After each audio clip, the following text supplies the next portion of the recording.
Hey everyone, and welcome back to my channel. Today I'm going to be creating our budget for the month of July. Can't believe we're already in July. June just came and went. I don't know if everyone else feels that way, but I feel like I blinked and June was just gone. So there's a lot of things to look at in July, which is also nice because we do have the magic month. I am getting 3 paychecks instead of 2. So we have some extra income to work with this month. We also have the 4th of July. We have a few birthdays, and then we also have a trip that we are unsure still about whether or not we are going to go. I really want to go, but at the same time, I'm like, maybe you should not go just because the budget isn't, exactly where you want it to be. But we'll see. My husband and I sometimes do very spontaneous things and we'll just get up and go. So maybe that's the case for this trip. We do have our flights booked, and that's all that we have. We don't have a hotel, we don't have anything else.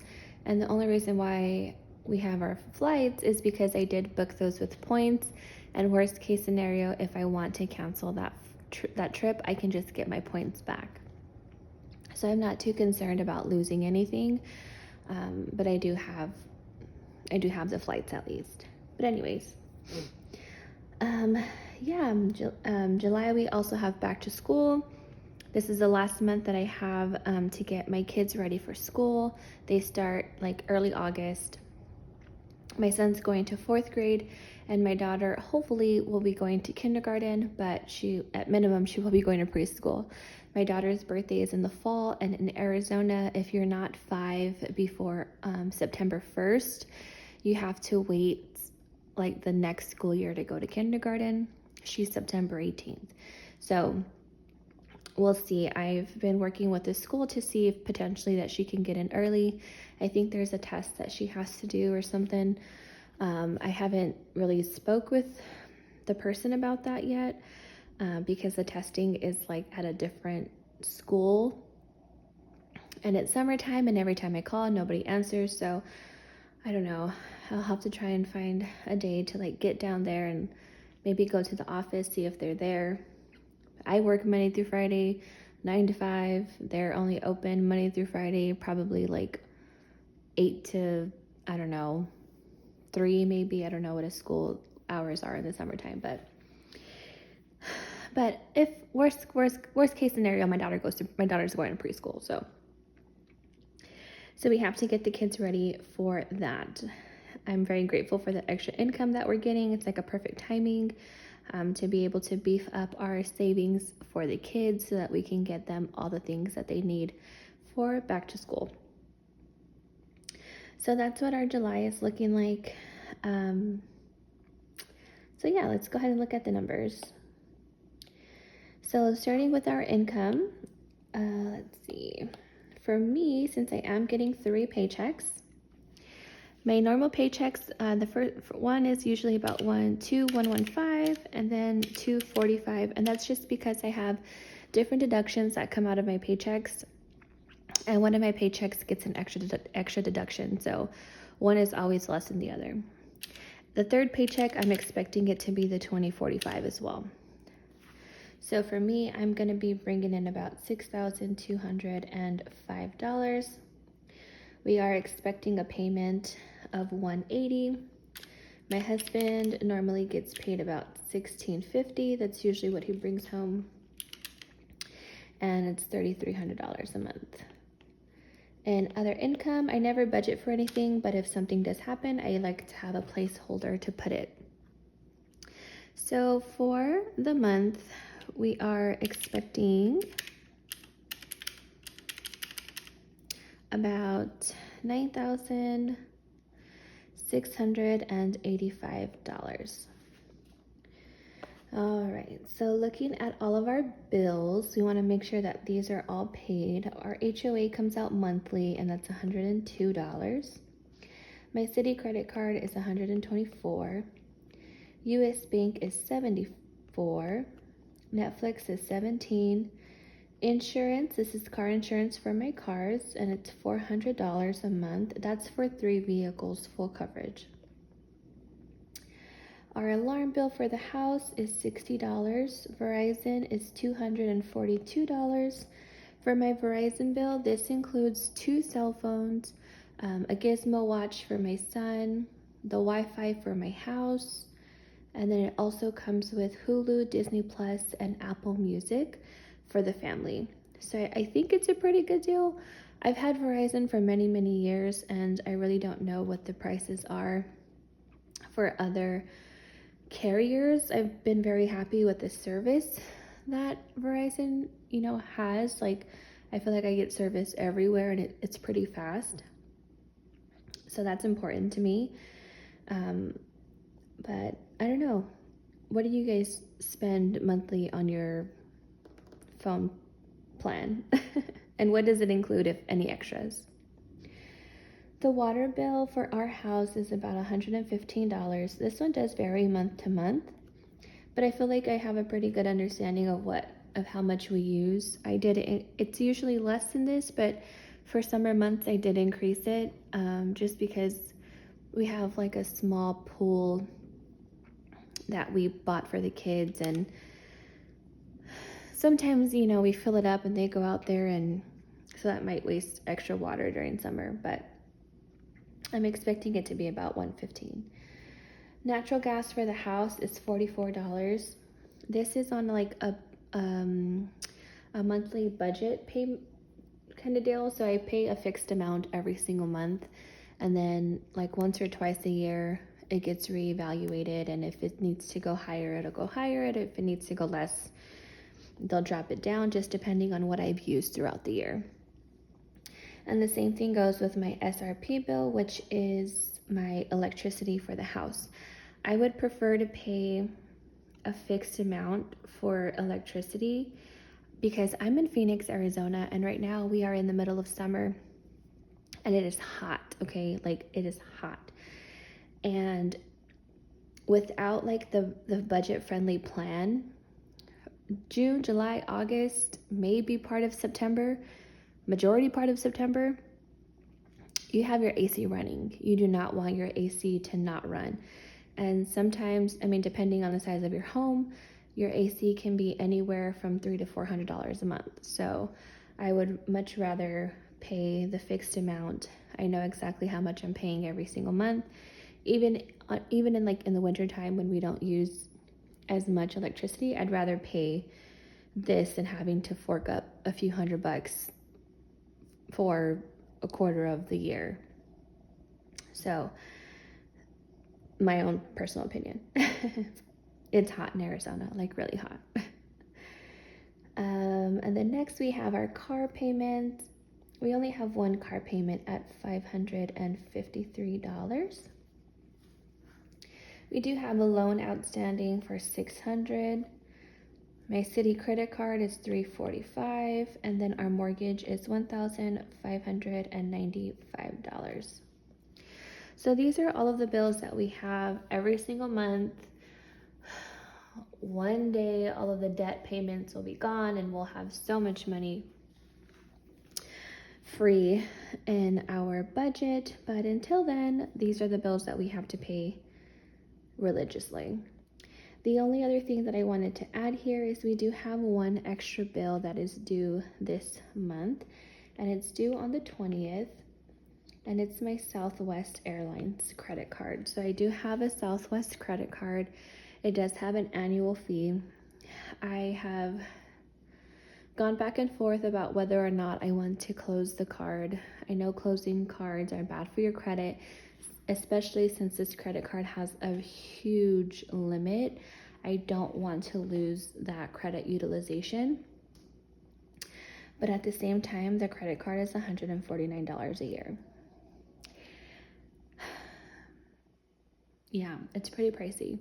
I originally got the card for like the bonus intro. I got the companion pass that came with this card, and my husband and I used it very well when we had it. It just expired this year. So I've I'm going back and forth whether or not I want to actually keep the card. I might just downgrade the card. I think there's another card below the one I have. It's like $60 something a year. But with this card, you get like $75 a year in like flight credit. So that's nice. And I think they also give you like some bonus points every year. I think they give you like 7,500 bonus points, which is a pretty nice flight if you fly through Southwest.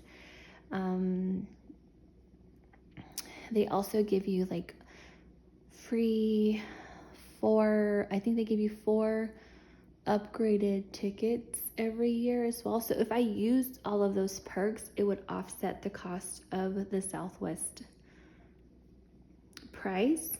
So that's why I'm like, do I really want to close it? Like, it's only $150 a year. But I don't use the card. That's the thing. Like, once I got that companion pass, I don't use the card anymore. The card's literally sitting at $0 right now. The only charge I have now is the $149 for the annual fee. But sometimes Southwest does have like spending perks. I think they just sent me an email. I think they said if you spend like $6,000 between today and like the end of September, they'll give you like an extra 6,000 points on top of the points that you'll earn for those original 6,000 purchases. So they always have like certain little deals that are going on that I will take advantage of, to get extra points. But other than that, the card kind of just sits at $0. But I don't know. Anyways, I went on a rant there. But anyways, we do have to pay the $149 for the annual fee. So our bills for the month come out to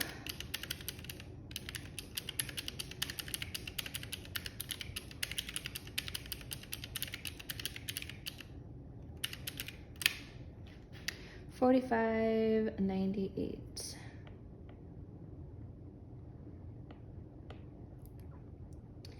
All right, so I'm just gonna just jot those numbers down here. Our total income minus our bills.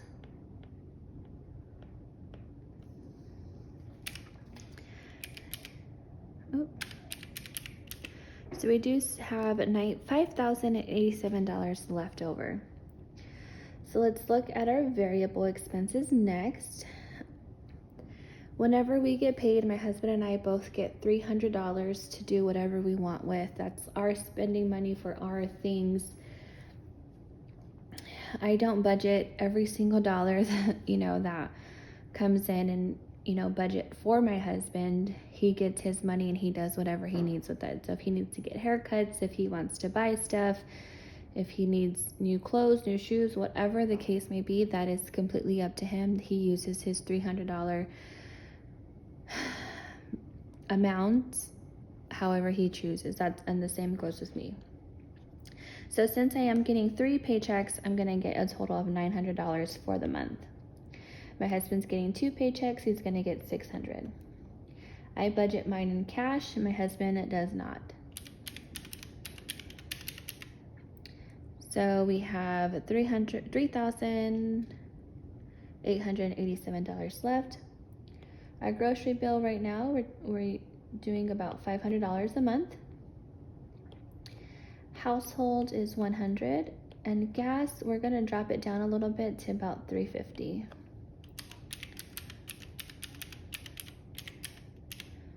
So we have $2,937 left. Dining out, I think we're gonna give ourselves a little bit this month. We're gonna do about $250. For the month of June, we did like a challenge. We did a no dine out challenge, and I think we did very, very, very well. We cooked dinner almost every single day at home. We did budget a little bit. I think we budgeted like $50 just in case. We did use it. Not all of it, but yeah, our budget was only like $50, and I think we have some left over. So that was good for us. Proud of ourselves. So for variable expenses, we have $2,700. Just gonna verify. Yeah.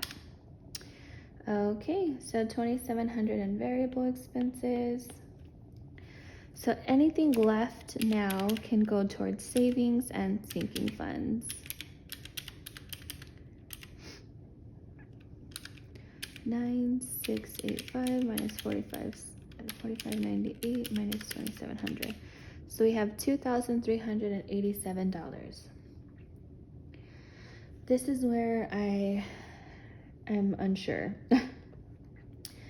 So we are going to keep our emergency fund just at $100 for now.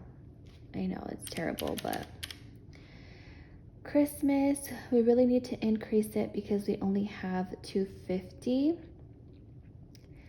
So I'm gonna say another $300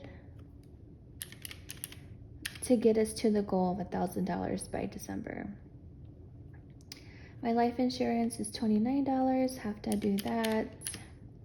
Pest control is $41, have to do that. Costco is $10.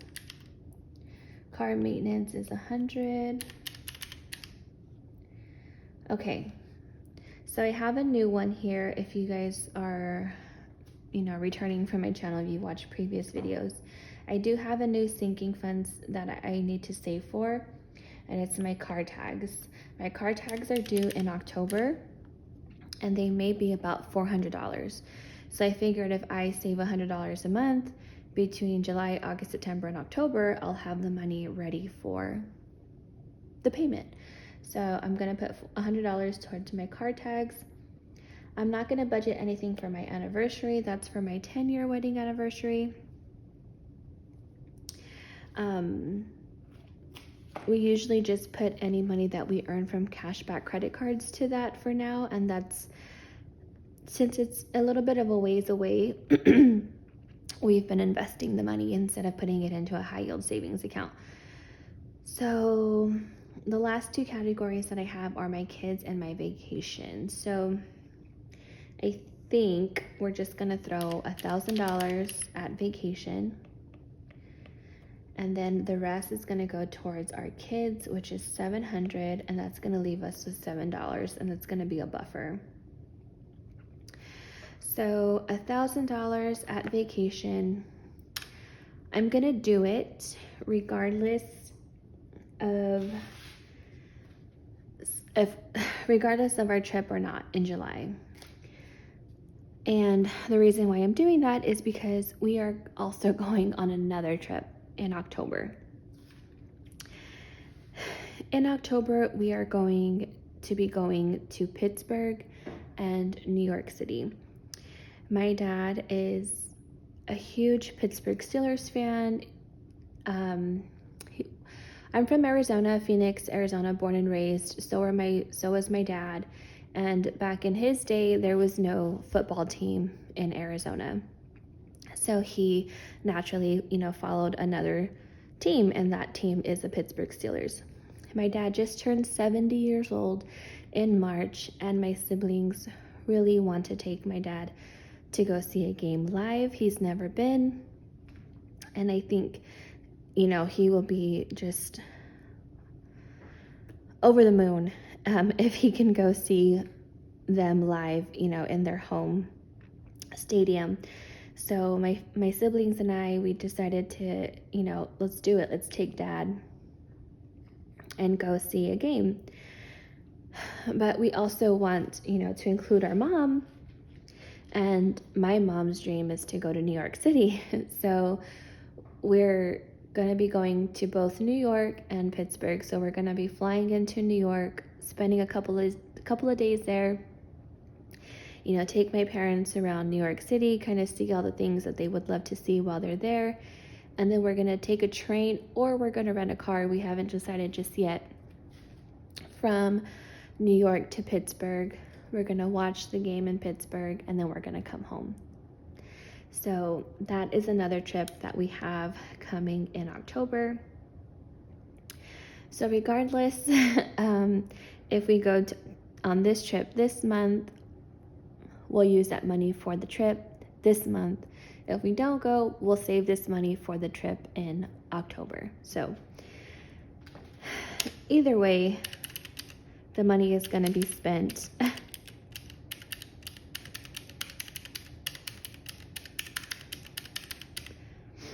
So for this month, we're going to have $2,380 in savings and sinking funds for July. So if all of this comes out correctly, we should have $7 left over.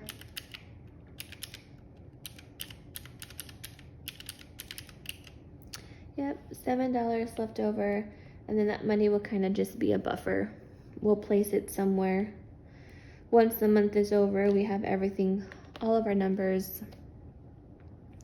and we'll put it somewhere. But yeah, that's my budget for the month of July. Thank you so much for watching. I know this was kind of a longer video. I was ranting a little bit, but thank you guys. I really appreciate you watching.